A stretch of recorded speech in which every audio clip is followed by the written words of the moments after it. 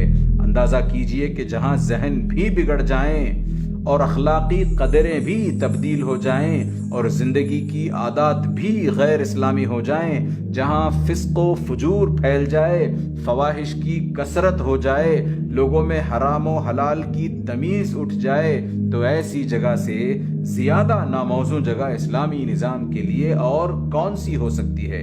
یہ حالت جتنی زیادہ بڑھے گی، اسلامی نظام زندگی کا قیام اسی قدر ناممکن ہوتا چلا جائے گا۔ اس لیے اگر ہم یہاں اسلامی نظام زندگی قائم کرنا چاہتے ہیں تو یہ کام محض اس خواہش کے اظہار سے نہیں ہو سکتا، بلکہ ہمیں اس پوری صورتحال کو بدلنے کی کوشش کرنی ہوگی، ورنہ ہماری یہ خواہش کبھی پوری نہیں ہو سکتی۔ سیاسی حیثیت سے دیکھیے تو یہ تصویر اور بھی زیادہ حوصلہ شکن نظر آتی ہے۔ ہمارے ملک پر ان لوگوں کا تسلط بڑھتا جا رہا ہے جو اپنے مفاد کو دنیا کی ہر چیز کے مقابلے میں زیادہ قیمتی سمجھتے ہیں۔ ایمان ہو یا اخلاق، انسانیت ہو یا شرافت، ہر چیز کو وہ اپنے مفاد کے مقابلے میں پامال کرنے کے لیے تیار ہو جاتے ہیں۔ ضمیر بیچنے کے لیے گاہک ہزاروں ہیں اور ضمیر خریدنے والے کے لیے ہر طرف بکاؤ مال پھیلا ہوا ہے۔ مایوس نہ ہوں۔ ان حالات کو دیکھ کر بسا اوقات آدمی حیران رہ جاتا ہے کہ یہاں وہ تبدیلی کیسے لائی جا سکتی ہے جو ہمارے پیش نظر ہے۔ لوگوں پر ایک مایوسی کی سی کیفیت طاری ہوتی چلی جا رہی ہے۔ وہ محسوس کرتے ہیں کہ اب اس بگاڑ کو درست کرنا کسی طرح ممکن نہیں، مگر میں آپ سے کہتا ہوں کہ اس راہ میں جتنی مشکلات بھی حائل ہیں، ان کا زیادہ سے زیادہ مبالغہ آمیز تصور کرنے کے بعد بھی ہر صاحب ایمان آدمی کو یہ سوچنا چاہیے کہ کیا میں ان حالات کے مقابلے میں سپر ڈال دوں؟ یہ سیلاب جدھر بہہ رہا ہے ادھر جانے کے لیے کیا میں اپنے آپ کو چھوڑ دوں تاکہ یہ مجھے بھی بہا لے جائے اور میری آئندہ نسلوں کو بھی بہا لے جائے؟ یہ میرا کام ہے یا یہ میرا کام ہے کہ اس کے مقابلے میں جد و جہد کروں، خواہ جد و جہد کرتے ہوئے میرے ہاتھ پاؤں بھی ٹوٹ جائیں؟ ان دونوں میں سے کسی ایک چیز کا انتخاب اب ناگزیر ہو گیا ہے۔ ہر آدمی کو اپنی جگہ اب یہ سوچنا چاہیے کہ اگر ان حالات کو دیکھ کر میرے اوپر مایوسی طاری ہوتی ہے تو کیا اس مایوسی کا تقاضا یہ ہونا چاہیے کہ میں اس بگاڑ کے سامنے سپر انداز ہو جاؤں اور اسے قبول کر لوں؟ جدھر دنیا بہہ رہی ہے ادھر میں بھی بہہ جاؤں، اپنی اولاد کو بھی بہنے دوں اور پورے معاشرے کو بھی بہنے دوں؟ جس طرف یا جس تباہی کی طرف یہ لیے جا رہے ہیں، کیا ادھر جانے کے لیے میں بھی تیار ہو جاؤں؟ اگر کوئی مومن جس کے اندر ایمانی حس موجود ہے اس کے لیے تیار نہیں ہے تو پھر اس کے سوا کوئی چارہ نہیں کہ وہ بہرحال اس کی مزاحمت کرے اور جس قدر طاقت بھی اللہ نے اسے دی ہے اس کو اصلاح کی کوشش میں صرف کر دے، خواہ نتیجے میں کامیابی حاصل ہو یا نہ ہو۔ یہ بات اچھی طرح سمجھ لیجئے کہ انبیاء علیہ السلام کے اوپر بھی یہ ذمہ داری نہیں ڈالی گئی تھی کہ وہ دنیا کی حالت کو ضرور بدل کر ہی چھوڑیں۔ ان کی ذمہ داری صرف یہ تھی کہ وہ اصلاح کی دعوت دیں اور بگاڑ کو سنوارنے کی کوشش کریں۔ برائیوں سے روکنا اور بھلائیوں کی طرف دعوت دینا تو انسان کے لیے ممکن ہے، لیکن برائی کو واقعی مٹا دینا اور بھلائی کو قائم کر دینا مومن کی ذمہ داری نہیں ہے، بلکہ یہ تو اللہ کی مشیت پر موقوف ہے، اس کی مرضی ہے۔ اگر یہ ہے اس کی مرضی کہ وہ اس قوم کو تباہ ہونے سے بچائے تو ہماری کوششوں میں برکت فرمائے گا، اور اگر اس کی مرضی یہ نہیں ہے تو ہم خواہ دنیا کے نقطہ نظر سے ناکام ہو جائیں یا ناکام مر جائیں، اللہ تعالیٰ کے ہاں ناکام نہیں ہوں گے، بشرطے کہ ہم نے کوشش کا حق ادا کر دیا ہو۔ آج ان حالات کو دیکھ کر لوگوں کے ذہن پر مایوسی کی کیفیت طاری ہو رہی ہے، اور میں اکثر لوگوں سے بات کرتے ہوئے محسوس کرتا ہوں کہ وہ سخت افسردگی میں مبتلا ہیں۔ مجھے خطرہ ہوتا ہے کہ کہیں یہ میرے اور میرے ساتھیوں کے اوپر بھی طاری نہ ہو جائے۔ اس لیے میں چاہتا ہوں کہ آپ لوگ حالات کی محض مایوس کن تصویر ہی کو نہ دیکھیں، بلکہ اس کے ساتھ یہ بھی غور کریں کہ اگر ہم ان حالات کے آگے سپر ڈالنے کے لیے تیار نہیں ہیں اور اس انجام تک خود جانے کے لیے اور آئندہ نسلوں کو اور اپنے معاشرے کو دھکیلنے کے لیے تیار نہیں ہیں، جو لازمی طور پر ایسے بگاڑ کا انجام ہوا کرتا ہے، تو ہمارے لیے اصلاح کی کوشش کے سوا چارہ کار ہی کیا رہ جاتا ہے؟ اصلاح کر دینا ہماری ذمہ داری نہیں ہے، ہمارا کام صرف یہ ہے کہ اپنی حد تک اس کی کوشش کریں اور اس کوشش میں کوئی کسر نہ اٹھا رکھیں۔ اس کے بعد اللہ تعالیٰ پر بھروسہ کریں اور نتائج کو اس کے حوالے کر دیں۔ وہ کامیابی عطا فرمائے تو اس کی عنایت، اگر کامیابی عطا نہ فرمائے تو دنیا کی ناکامی کا نام اصل ناکامی نہیں ہے، آخرت کی ناکامی کا نام ہی اصل ناکامی ہے۔ اور آخرت کی ناکامی ان لوگوں کے لیے نہیں ہے جو اصلاح کی کوشش کر کے اس دنیا میں ناکام رہیں، وہ اس دنیا میں ناکام رہ کر بھی آخرت میں ناکام نہیں ہیں۔ کام کرنے کا فطری طریقہ۔ اس نقطۂ نظر کو اپنے ذہن میں اچھی طرح پیوست کر لینے کے بعد دوسری بات جو آپ کو سمجھنی چاہیے وہ یہ ہے کہ جن کو اصلاح کی کوشش کرنی ہو انہیں اندھا دھند کام نہیں کرنا چاہیے۔ ہمارے اوپر جس کوشش کو فرض کیا گیا ہے اس کے معنی اندھا دھند کام کرنے کے نہیں ہیں کہ آدمی یوں ہی ہاتھ پاؤں مارتا چلا جائے، بلکہ اس کا لازمی تقاضا یہ ہے کہ حکمت کے ساتھ کام کیا جائے، معاملہ فہمی کے ساتھ قدم اٹھایا جائے اور قانون فطرت کے مطابق اصلاح کی جو تدبیر ہو سکتی ہے اس کو اختیار کیا جائے۔ ظاہر بات ہے کہ اگر آپ آگ جلانا چاہیں تو آپ کو سوکھی لکڑیاں جمع کرنی ہوں گی، دیا سلائی فراہم کرنی ہوگی، پھر یہ خیال رکھنا ہوگا کہ جن لکڑیوں کو دیا سلائی آپ لگا رہے ہیں ان کو ہوا ملے تاکہ وہ بھڑک سکیں۔ یہ قانون فطرت ہے۔ آدمی کسی ایسے طریقے سے آگ لگانا چاہیں جو قانون فطرت کے مطابق نہیں ہے تو اس کا نام آگ جلانے کی کوشش کرنا نہیں ہوگا، بلکہ اسے صرف حماقت یا جہالت ہی کا نام دیا جا سکتا ہے۔ اسی طرح اگر ہم نظام زندگی کے بگاڑ کی اصلاح کرنا چاہیں تو ہمیں لازماً فطری قوانین کے مطابق ہی کام کرنا ہوگا۔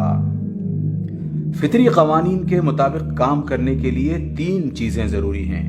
ایک یہ کہ آپ اس بگاڑ کی نوعیت اور وسعت اور اس کے بنیادی اسباب کو سمجھیں جس کی آپ کو اصلاح کرنی ہے۔ دوسرے یہ کہ آپ وہ طریقے اختیار کریں جو اس طرح کے اور ایسے وسیع بگاڑ کے لیے کارگر بھی ہوں اور آپ کے امکان میں بھی ہوں۔ تیسرے یہ کہ خود آپ اپنے آپ کو اس حد تک تیار کریں کہ اس کار عظیم کو انجام دینے کے قابل ہو سکیں۔ کارکنوں میں کیا اوصاف مطلوب ہیں؟ پہلے 2 امور کے متعلق جماعت کے لٹریچر میں مفصل بحثیں موجود ہیں اور تربیت گاہوں کے نصاب میں بھی ان کا بڑا حصہ شامل کیا گیا ہے۔ یہاں مجھے صرف تیسری چیز کے متعلق آپ سے کچھ کہنا ہے۔ دین کا صحیح فہم۔ حضرات یہ بات خوب ذہن نشین کر لیجئے کہ جو لوگ یہ کار عظیم انجام دینے کے لیے اٹھیں ان کا کام یہ ہے کہ پہلے خود اپنے آپ کو اس کے لیے تیار کریں، انفرادی حیثیت سے بھی اور اجتماعی حیثیت سے بھی۔ خوب جان لیجئے کہ اللہ کی مدد اور اس کی توفیق کے بعد اگر کوئی چیز ہمارے لیے کامیابی کا ذریعہ ہو سکتی ہے تو وہ ہمارے اپنے ہی اوصاف ہیں، بلکہ اللہ تعالی کی تائید و توفیق بھی اسی صورت میں آتی ہے جب کہ ہم اپنے اندر وہ اوصاف پیدا کریں جن کی وجہ سے اللہ تعالیٰ کی تائید آیا کرتی ہے۔ ہماری ان تربیت گاہوں کا نظام اور اجتماعی تنظیم کے جو طریقے ہم نے قائم کر رکھے ہیں ان کا مقصد یہی ہے کہ ہم انفرادی اور اجتماعی حیثیت سے اپنے اندر وہ اوصاف پیدا کریں اگر وہ اوصاف ہم اپنے اندر پیدا نہیں کریں گے تو ظاہر بات ہے کہ جس اصلاح کے لیے ہم جا رہے ہیں اس کے ہم اہل اور موزوں نہیں ہو سکتے۔ ان اوصاف میں پہلی چیز اسلام کا صحیح فہم ہے۔ جس چیز کو آپ قائم کرنے جا رہے ہیں آپ کو جاننا چاہیے کہ وہ چیز بجائے خود کیا ہے۔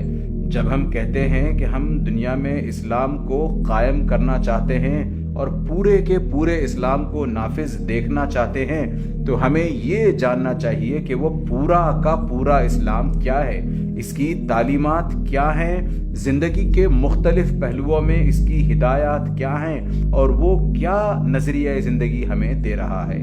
یہ چیز جتنی صحیح طور پر ہم جانیں گے اتنا ہی صحیح طور پر اسے قائم کر پائیں گے۔ اسی لیے ہماری اولین توجہ جس بات پر ہونی چاہیے وہ دین کا زیادہ سے زیادہ صحیح فہم ہے۔ دین کا صحیح فہم حاصل کرنے کے لیے مولوی بن جانا ضروری نہیں ہے۔ تمام دینی علوم البتہ مطلوب ہیں، لیکن دین کو قائم کرنے کی جد و جہد کرنے کے لیے بہت زیادہ صحیح تعلیم کی ضرورت ہے۔ جتنی علوم دین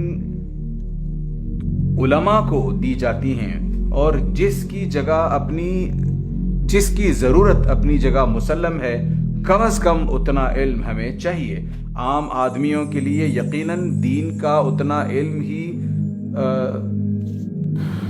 دین علم کو آدمی جب تک اچھی طرح سمجھ نہ لے اس وقت تک وہ اس کام کا حق ادا نہیں کر سکتا، اور جس چیز کو سمجھنے کے لیے کچھ بہت زیادہ وقت صرف کرنے کی اور درس و تدریس کی بہت زیادہ حاجت نہیں رہتی۔ ہماری تربیت گاہ میں سب سے زیادہ جس بات پر زور دیا جاتا ہے وہ یہی ہے کہ اس میں شریک ہونے والا ہر شخص دین کا صحیح فہم حاصل کر لے۔ اس زمانے میں خاص طور پر جس بات کو جاننے کی ضرورت ہے وہ یہ ہے کہ موجودہ دور کی ضلالتیں اور گمراہیاں اور فتنے کیا ہیں اور کن دروازوں سے آ کر یہ آفتیں لوگوں کے عقائد و افکار اور اخلاق و کردار پر مسلط ہوتی ہیں۔ ایک طرف ان چیزوں سے آدمی ٹھیک آگاہ ہو جائے اور دوسری طرف اس کو ٹھیک یہ بھی معلوم ہو جائے کہ دین کی وہ تعلیمات و ہدایات کیا ہیں جن کو ان برائیوں کے مقابلے میں لا کر قائم کرنا چاہتے ہیں۔ اس کے بعد آدمی اگر کوئی قدم اٹھائے تو تبھی اس کے قدم وہ اٹھانے کے قابل ہو سکتا ہے۔ پختگی ایمان، دین کا صحیح فہم حاصل کرنے کے بعد دوسری ضروری چیز یہ ہے کہ ہم اپنے دل میں ایمان کو زیادہ سے زیادہ پختہ کرنے کی کوشش کریں۔ یہ زمانہ ایسا ہے جس میں ہر وقت انسان کے ایمان کو متزلزل کرنے والی طاقتیں کام کر رہی ہیں۔ بعض اوقات بڑے پختہ ایمان کے آدمی کو بھی ایسے حالات سے سابقہ پیش آ جاتا ہے جن میں ایک دفعہ تو اس کا ایمان ہل جاتا ہے۔ اس لیے ہمیں اس بات کی طرف متوجہ رہنا چاہیے کہ ہمارے ایمان میں تزلزل نہ آنے پائے۔ آج مسلمان رہنے کے لیے بڑے مضبوط اور پختہ ایمان کی ضرورت ہے، اور اس سے زیادہ پختہ ایمان اس کام کے لیے درکار ہے جسے انجام دینے کے لیے آپ اٹھے ہیں۔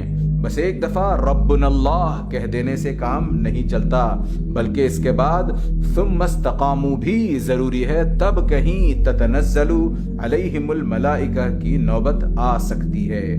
اپنا مقصد زندگی، تیسری ضروری چیز یہ ہے کہ ہم اعلاء کلمت اللہ کو محض جماعت کا مقصد نہیں بلکہ خود اپنا مقصد زندگی قرار دے لیں۔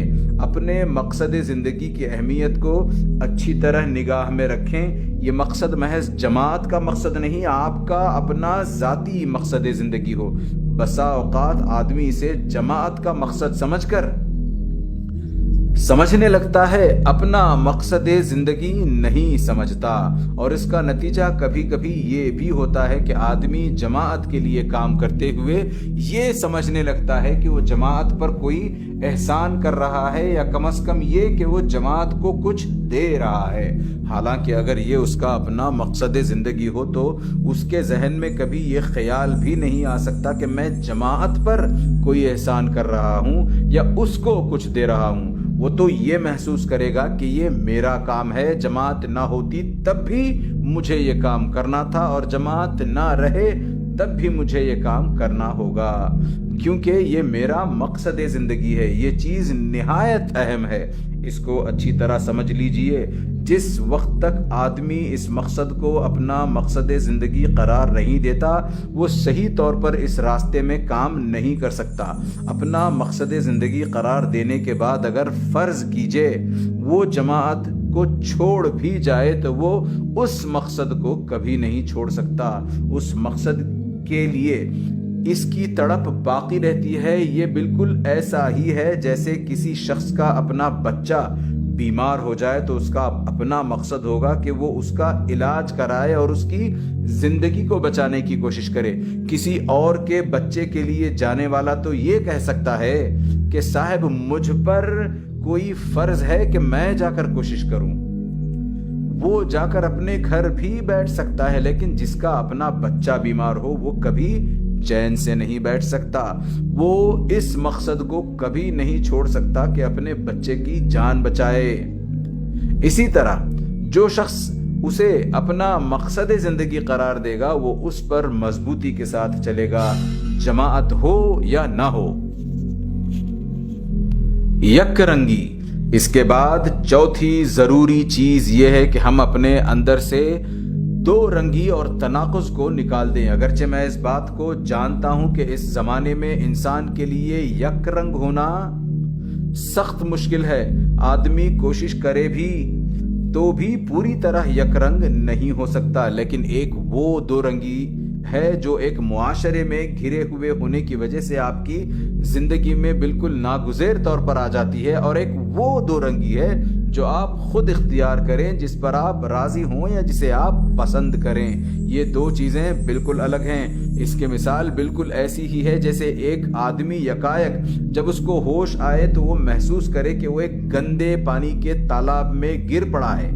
جب تک اس حالت میں وہ مجبور ہے اسی گندے پاؤں میں وہ ہاتھ پاؤں مارے گا، کیونکہ جب تک وہ اس میں ہاتھ پاؤں نہ مارے گا اس سے نہ نکل سکے گا۔ وہ اپنی جگہ سمجھتا ہے کہ یہ گندگی ہے، اسے پاک پانی مطلوب ہے، وہ گندے پانی میں پڑے رہنے کو برداشت کرنے کے لیے تیار نہیں ہے، نہ پسند کرتا ہے کہ اس پانی کا ایک قطرہ بھی اس کے حلق میں چلا جائے۔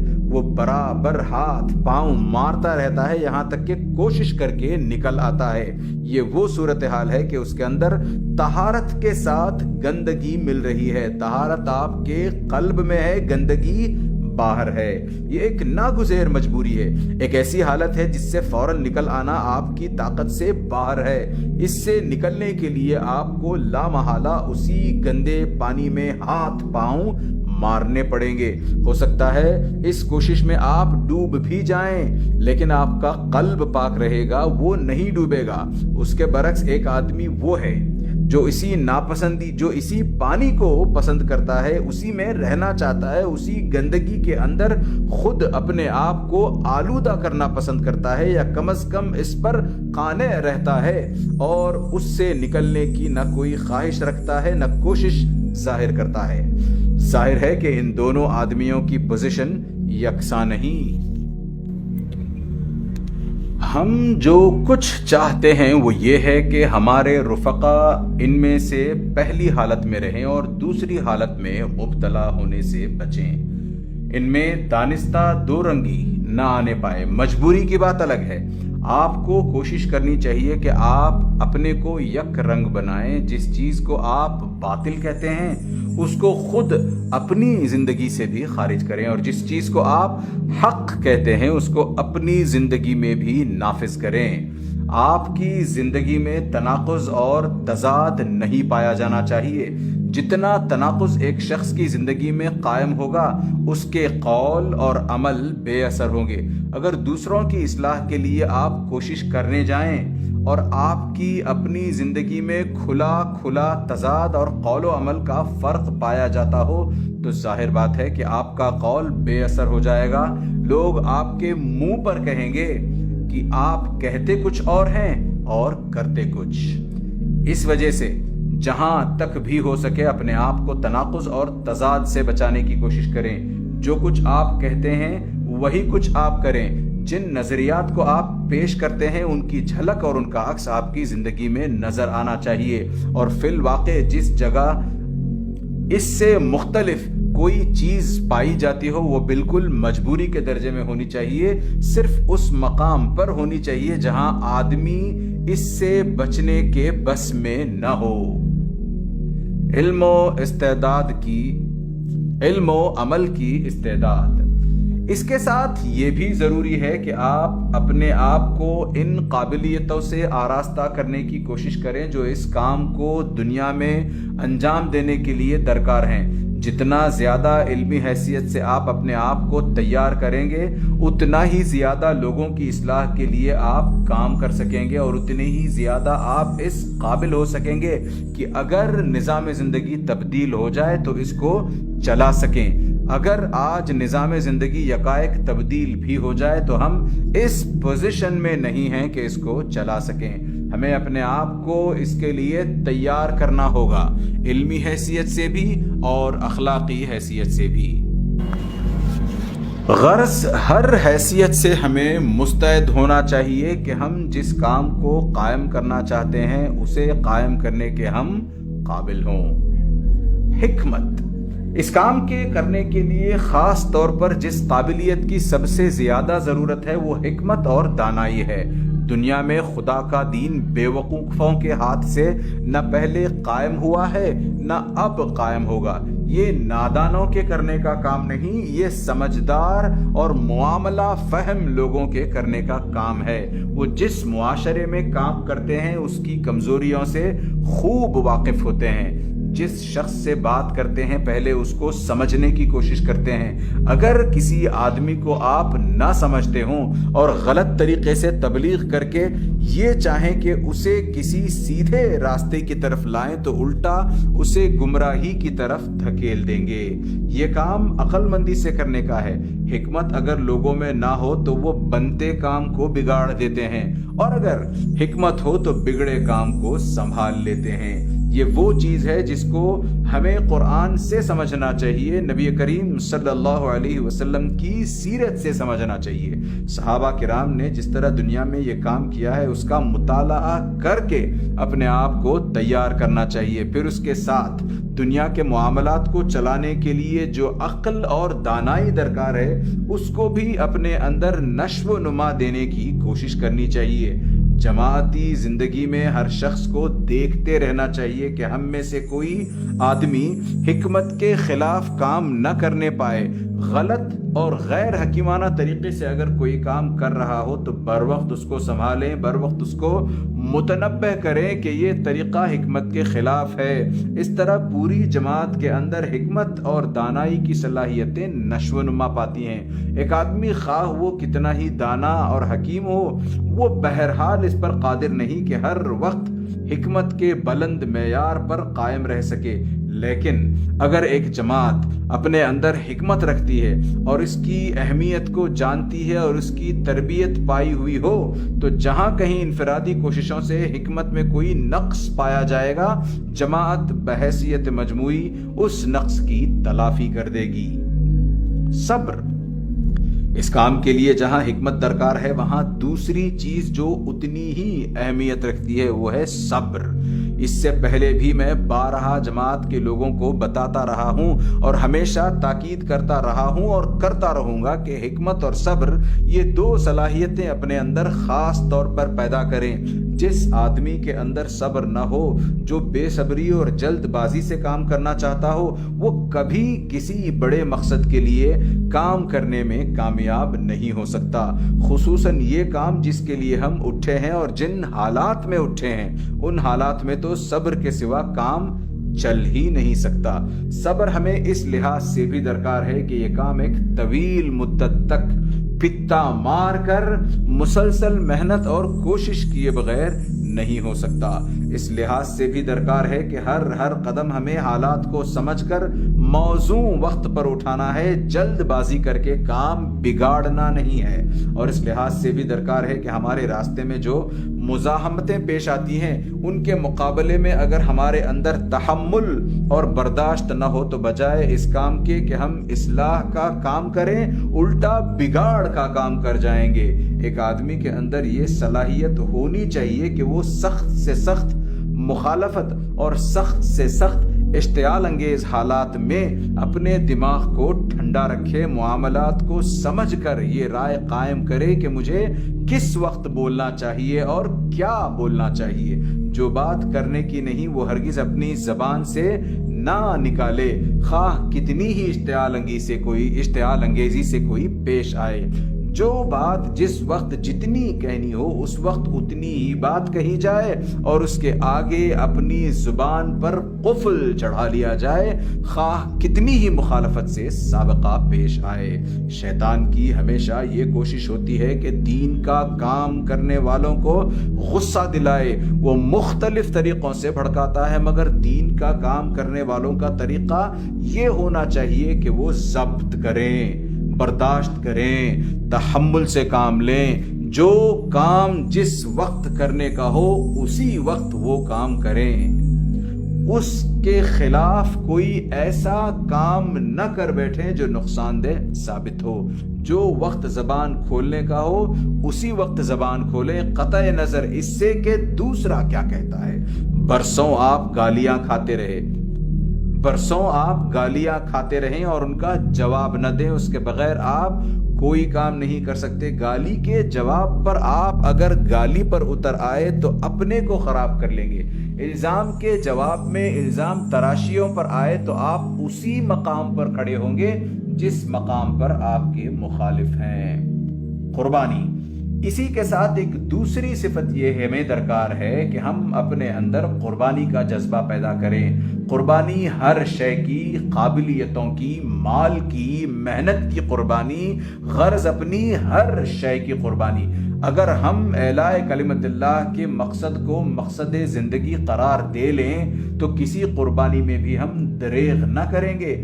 جب تک کوئی شخص اس کو مقصد زندگی قرار نہیں دیتا اس کے لیے یہ قربانی بڑی مشکل ہے، لیکن جب اسے آپ مقصد زندگی قرار دے لیں گے تو قربانی سے بھی دریغ نہیں کریں گے۔ آدمی کے لیے سب سے زیادہ جو قربانی سخت ثابت ہوتی ہے وہ مال کی قربانی نہیں، وقت کی قربانی نہیں، محنت کی قربانی نہیں، بلکہ وہ قابلیتوں کی قربانی ہے۔ ایک آدمی جب یہ محسوس کرتا ہے کہ میں ایسی قابلیت رکھتا ہوں کہ دنیا میں ہزاروں کما سکوں، یا ایسی قابلیت رکھتا ہوں کہ معاشرے میں چمک جاؤں، تو پھر اس کے لیے یہ برداشت کرنا مشکل ہو جاتا ہے کہ ان تمام مواقع کو جو دنیا میں اس کی کامیابی کے موجود ہیں چھوڑ کر اس کام میں اپنی ساری صلاحیتیں صرف کر دے۔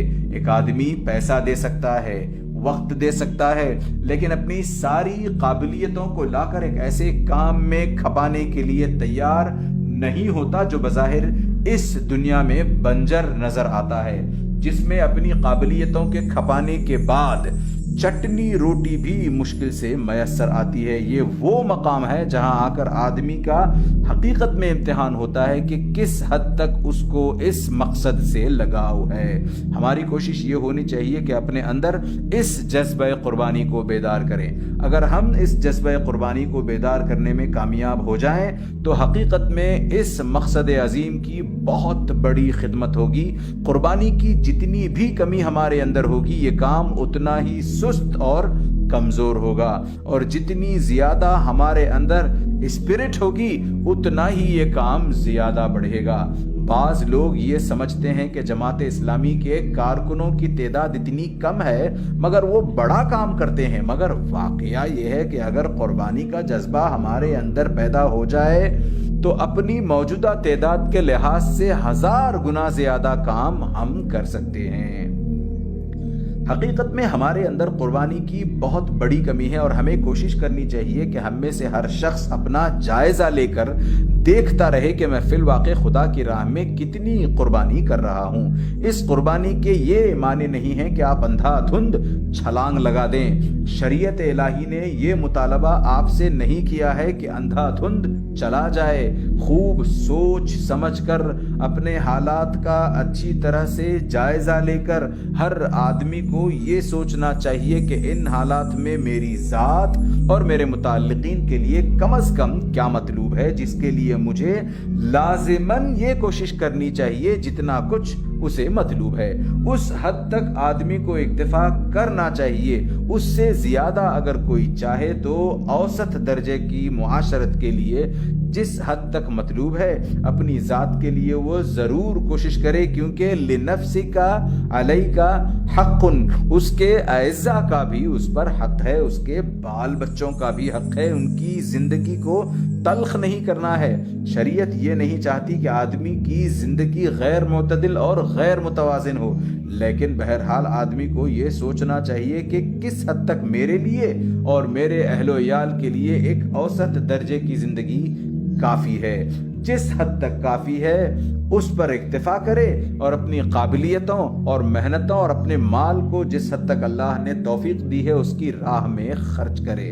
اگر یہ روش اختیار کرنے میں کامیاب ہو جائیں اور ہر شخص اپنے حالات کا جائزہ لے کر یہ رائے قائم کر لے کہ اتنا کچھ میرے لیے ناگزیر ہے جس کو میں اپنی ذات کے لیے اور اپنے اہل و عیال کے لیے کروں گا اور اس کے بعد اللہ تعالیٰ کی راہ میں کام کروں گا، تو آپ یقین رکھیے کہ جو تعداد ہماری اس وقت ہے اس تعداد کے ساتھ بھی ہم موجودہ حالات کی بنسبت بہت زیادہ کام کر سکتے ہیں۔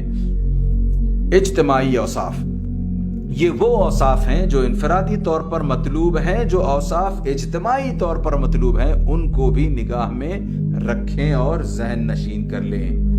باہمی محبت، کوئی جماعت دنیا میں کبھی کامیاب نہیں ہو سکتی جب تک کہ اس میں شریک ہونے والے ایک دوسرے کے ساتھ محبت نہ رکھیں۔ محض میل جول کافی نہیں، حقیقت میں ان کو ایک دوسرے کے ساتھ محبت ہونی چاہیے، اور محبت اس کو نہیں کہتے کہ آپ جس شخص کے ساتھ تعلق رکھتے ہیں اس کے متعلق دل میں کوئی بری رائے رکھتے ہوں یا کوئی برا خیال کرتے ہوں اور پھر ظاہری برتاؤ میں محبت کا اظہار کریں۔ اگر آپ دل میں کوئی برا خیال رکھتے ہوں تو اس برے خیال کے ساتھ محبت کبھی جمع نہیں ہو سکتی، نہ بری رائے کے ساتھ محبت جمع ہو سکتی ہے۔ یہ محبت تو وہ چیز ہے جو ایک کو دوسرے کے ساتھ چسپاں کرتی ہے، اور محبت کی کمی لوگوں کو ایک دوسرے سے پھاڑتی ہے۔ ایک بنیان مرصوص وہی جماعت ہوتی ہے جس کے اندر کسی آدمی کے دل میں ایک دوسرے ساتھی کے متعلق کوئی برائی موجود نہ ہو۔ اگر اس کی کوئی بری بات معلوم ہو تو وہ دل میں نہ رکھیں، لیکن دوسروں کے سامنے بھی نہ کہیں، بلکہ اس شخص سے کہیں کہ تمہارے اندر یہ کمزوری پاتا ہوں۔ وہ یہ بھی محسوس کرے کہ یہ آدمی میری کمزوری کو لذت لینے کے لیے بیان نہیں کر رہا ہے، یہ اس بات پر خوش نہیں ہو رہا ہے کہ میرے اندر فلاں کمزوری ہے، بلکہ اس کے دل میں میرے لیے ہمدردی ہے اور یہ محض اخلاص کی بنا پر مجھ سے بات کر رہا ہے۔ اس طرح سے کہیے کہ اس کے دل میں زخم نہ لگے، اس کی اصلاح تو محبت کی بنا پر ہوگی۔ اگر آپ کے دل میں اس کے متعلق برائی ہے اور آپ اسے دوسروں کے سامنے بیان کرتے ہیں تو یہ محبت کے ساتھ کبھی جمع نہیں ہو سکتی۔ اور کوئی ایسی جماعت جس کے لوگ ایک دوسرے کے متعلق بری رائے رکھتے ہوں اور ایک دوسرے کی برائی دوسروں کے سامنے کرتے ہوں، وہ جماعت کبھی جماعت کی حیثیت سے قائم بھی ہوگی تو وہ دنیا میں کبھی کوئی بھلائی قائم نہ کر سکے گی۔ باہمی محبت، اخلاص، خیرخواہی جماعتی زندگی کے لیے اولین ضرورت ہے۔ جب کبھی آپ اپنے اندر اس کمی کو محسوس کریں تو اپنے آپ سے اسے دور کرنے کی فکر کریں۔ اس چیز کی کمی کی تلافی کبھی کوئی دوسری چیز نہیں کر سکتی۔ آپ کے اوپر روپے کی بارش بھی ہو جائے تو بھی اس کی تلافی نہیں ہو سکتی۔ نظم و ضبط، جماعتی زندگی کے لیے دوسری ضروری چیز نظم و ضبط اور سمع و طاعت ہے۔ کوئی جماعت دنیا میں مضبوط نہیں ہو سکتی جب تک اس کے اندر نظم موجود نہ ہو، ڈسپلن نہ ہو، قاعدے اور ضابطے کی پابندی نہ ہو اور اپنے اصحاب امر کا حکم ماننے کی صلاحیت نہ ہو۔ کوئی ایسی فوج جس کو معرکے کے لیے پکارا جائے اور وہ اپنی جگہ سے نہ ہلے کوئی دھاوا نہیں مار سکتی۔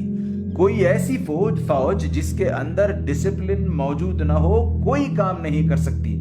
بس باہمی محبت اور اخلاص کے ساتھ دوسری ضروری چیز ڈسپلن ہے۔ بد نظمی اور انتشار سے جماعت کو بچانے کی انتہائی کوشش کرنی چاہیے۔ جو لوگ جماعت کے اندر جماعت کے مقصد سے دلچسپی رکھتے ہوں اور جنہیں اس بات کا احساس ہو کہ یہ ایک جماعت ہے جو دنیا میں حق کا علم بلند کرنے کے لیے اٹھی ہے اور جماعت کی ناکامی دین حق کے لیے نقصان دہ ہے، ان کو خود بھی بد نظمی سے بچنا چاہیے۔ کوئی کام اپنے ذمے نہ لینا اس سے بہتر ہے کہ آدمی ذمہ لینے کے بعد اس کو نہ کرے۔ جماعت میں نہ آنا اس سے بہتر ہے کہ جماعت میں آنے کے بعد سم و طاعت نہ کی جائے۔ جو فیصلے جماعتی طور پر کر دیے جائیں اور جن پر عمل درآمد کا جماعتی طور پر حکم دیا جائے، جماعت کے اندر تمام افراد کا فرض ہے کہ ان پر عمل کریں۔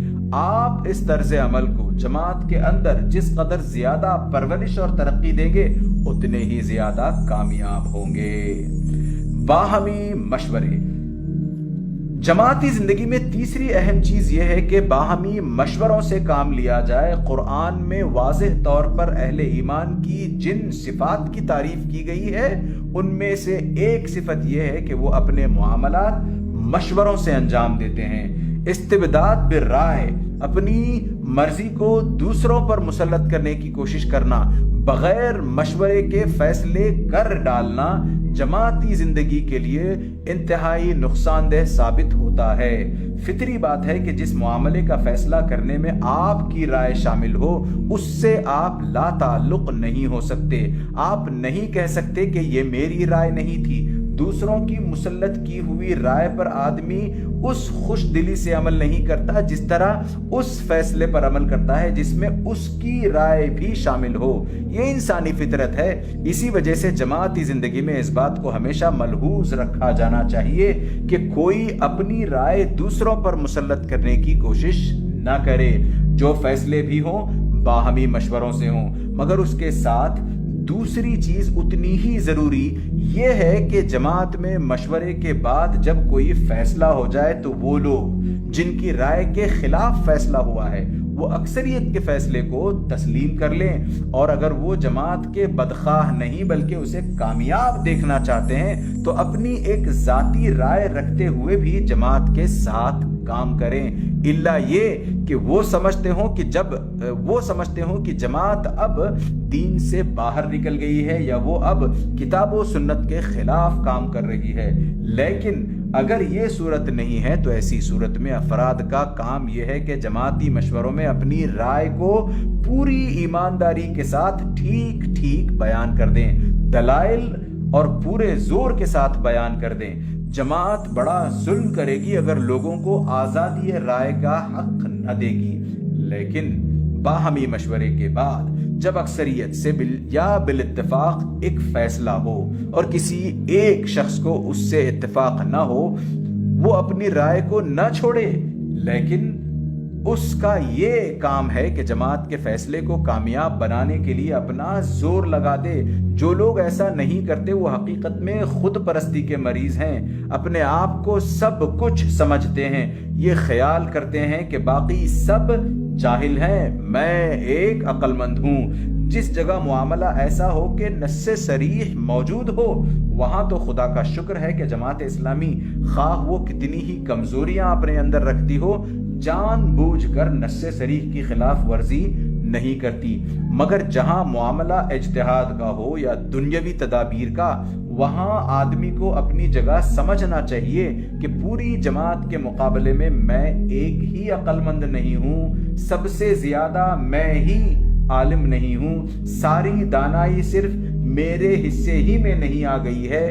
جماعتی فیصلہ ہو تو اس کا کام ہے کہ اس کا ساتھ دے۔